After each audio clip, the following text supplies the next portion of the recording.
គឺជាតំបន់អេកូទេសចរណ៍ដែលមានសក្តានុពលនិងជាតំបន់ដែលសម្បូរទៅដោយធនធានធម្មជាតិដូចជាព្រៃភ្នំទឹកជ្រោះសត្វព្រៃត្រីនាគក្រពើភ្នំនិងរូងភ្នំបុរាណជាដើមអារ៉ៃស្ថិតនៅក្នុងតំបន់ជួរភ្នំក្រវាញនៅក្នុងខេត្តកោះកុងនៅភាគនិរតីនៃប្រទេសកម្ពុជាទីនោះសម្បូរកន្លែងកម្សាន្តបែបធម្មជាតិទេសភាពហ៊ុំព័ទ្ធទៅដោយព្រៃត្រូពិកដ៏ខៀវស្រងាត់ដែលជាទីជម្រកនៃសត្វព្រៃនិងជីវៈចម្រុះកម្រជាច្រើនប្រភេទស្ទឹងអារ៉ែងក៏ជាផ្នែកមួយដែលទាក់ទាញភ្ញៀវទេសចរទៅបោះតង់សម្រាប់កម្សាន្តផងដែរហើយពួកយើងក៏បានទៅសម្រាកចំនួន1យប់2ថ្ងៃជាមួយនឹងអារ៉ែង Camping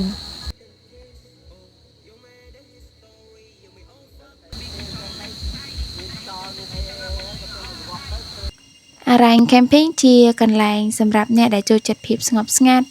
enjoy ជាមួយនឹងធម្មជាតិខ្យល់អាកាសដ៏ត្រជាក់បរិសុទ្ធនៅក្រោមម្លប់ឈើពណ៌បៃតងខ្ចីទឹកស្ទឹងថ្លាឆ្វង់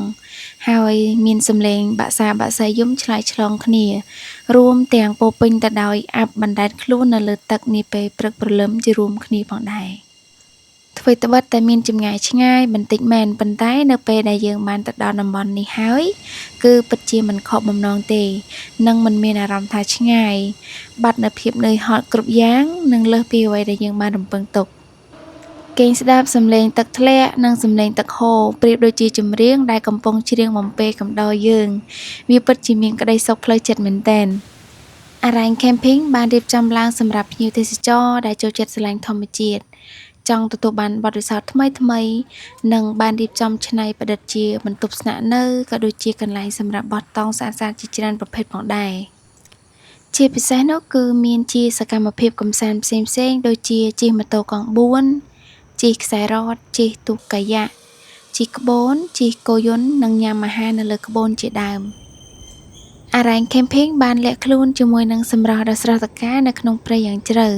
ប្រសិនបើបានមកម្ដងហើយគឺចង់មកម្ដងទៀតជាមិនខានអ្វីដែលអារ៉ែង Camping បានផ្ដល់ឲ្យយើងនោះគឺអនុស្សាវរីយ៍ល្អៗដែលពួកយើងបានបង្កើតជាមួយនឹងគ្នាភាពសប្បាយរីករាយនិងការ enjoy ជាមួយនឹងធម្មជាតិដែលមាននៅទីនោះផងដែរជួបគ្នានៅវីដេអូពេញសម្រាប់ដំណើរកម្សាន្តសកម្មភាពគេងបោះតង់របស់ពួកយើងទាំងអស់គ្នានៅអារ៉ែង Camping 1យប់2ថ្ងៃនៅវីដេអូក្រោយ